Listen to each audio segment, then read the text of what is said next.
तो इसकी शुरुआत होती है एक बहुत ही सीधी और कह सकते हैं चुभने वाली लाइन से। मतलब पहली ही लाइन से टोन सेट हो जाता है कि आगे की बातें काफ़ी तीखी होने वाली हैं। इस पोस्ट का जो पहला हिस्सा है वो हम सब की रोज़मर्रा की ज़िंदगी की परेशानियों से जुड़ा है। ये वो छोटी छोटी बातें हैं जिन्होंने हमें दूसरे रास्ते चुनने पर मजबूर किया। शायद ये कहानी हम में से कई लोगों को अपनी सी लगे। इस पोस्ट में जो तर्क दिया गया है वो ये है कि सरकारी सेवाओं की जो खराब हालत थी उसी ने लोगों को प्राइवेट कंपनियों की तरफ जाने पर मजबूर किया। जैसे टेलीकॉम सेक्टर को ही देख लीजिए। BSNL की धीमी सर्विस और दूसरी दिक्कतों की वजह से ही तो एयरटेल और वोडाफोन जैसी कंपनियों के लिए पूरा मार्केट खुल गया। ये कहानी हेल्थ केयर सेक्टर में भी दोहराई गई। पोस्ट का कहना है कि सरकारी अस्पतालों में लापरवाही और देखभाल में कमी की वजह से लोगों ने बेहतर इलाज के लिए प्राइवेट हॉस्पिटल्स का रास्ता चुना और इसी वजह से प्राइवेट सेक्टर इतना फल फूल सका। और यही सेम पैटर्न हमें एजुकेशन में भी देखने को मिलता है। इस पोस्ट के मुताबिक सरकारी स्कूलों की कमियों ने ही पेरेंट्स को मजबूर किया कि वो अपने बच्चों के अच्छे भविष्य के लिए प्राइवेट स्कूलों की तरफ देखें। और आखिर में बैंकिंग का उदाहरण ले लीजिए। ये उदाहरण इस पैटर्न को और भी पक्का कर देता है। सरकारी बैंकों के बॉसी एटीट्यूड और खराब सर्विस से परेशान होकर ही तो कस्टमर्स ने प्राइवेट बैंकों को चुना है ना, जहां उन्हें उम्मीद थी कि बेहतर एक्सपीरियंस मिलेगा। तो ये पूरा सेक्शन एक बहुत ही कठोर लाइन पर खत्म होता है। ये इस पूरे सामाजिक बदलाव को एक तरह से सर्वाइवल ऑफ द फिटेस्ट जैसा दिखाता है कि जो योग्य है वो टिकेगा और जो नहीं है वो खत्म हो जाएगा। ये अपने आप में एक बहुत बड़ा स्टेटमेंट है।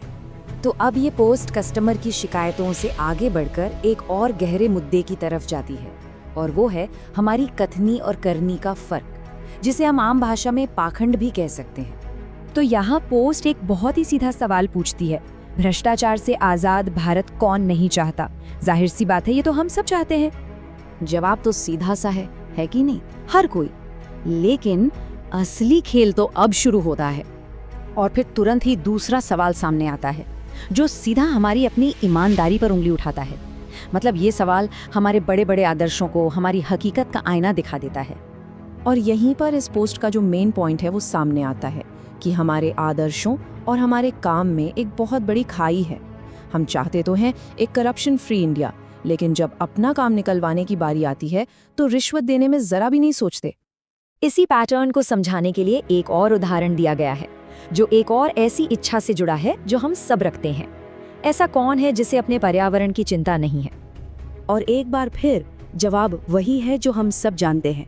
हाँ, हम सबको एक साफ सुथरा माहौल चाहिए। लेकिन फिर अगला सवाल आता है जो हमारी अपनी आदतों पर सवाल उठाता है। प्लास्टिक का इस्तेमाल कौन नहीं करता? और जवाब है हर कोई करता है। ये हमारी कथनी और करनी के बीच के फर्क का एक और सॉलिड एग्जाम्पल है जो इस पोस्ट के मेन आर्ग्यूमेंट को और भी मजबूत बना देता है। अब ये पोस्ट इस कथनी करनी के फर्क को एक और भी बड़े मुद्दे से जोड़ती है और वो मुद्दा है हमारी अपनी सांस्कृतिक विरासत को धीरे धीरे भूलते जाना। देखिए, ये जो लंबी लिस्ट है ना, ये उन सभी परंपराओं की है जिन्हें हम कहीं पीछे छोड़ आए हैं। पोस्ट के मुताबिक ये सिर्फ एक दो चीजें बदलने की बात नहीं है, ये तो हमारी संस्कृति में आए एक बहुत बड़े बदलाव की पूरी तस्वीर है। चाहे वो हमारा पहनावा हो, हमारी भाषा हो या फिर हमारे परिवार का ढांचा। और अब हम आते हैं इस पोस्ट के आखिरी और शायद सबसे दमदार हिस्से पर। ये हिस्सा इन सारी बातों को हमारी सांस्कृतिक पहचान के एक सीधे और तीखे सवाल से जोड़ देता है। यहाँ पर पोस्ट में दूसरे धर्मों से एक तुलना की गई है। तर्क ये है कि उन्होंने अपनी खास परंपराओं को हमसे कहीं ज्यादा सहेज कर रखा है और इसी तुलना के जरिए वो अपने आखिरी और सबसे बड़े सवाल की जमीन तैयार करता है।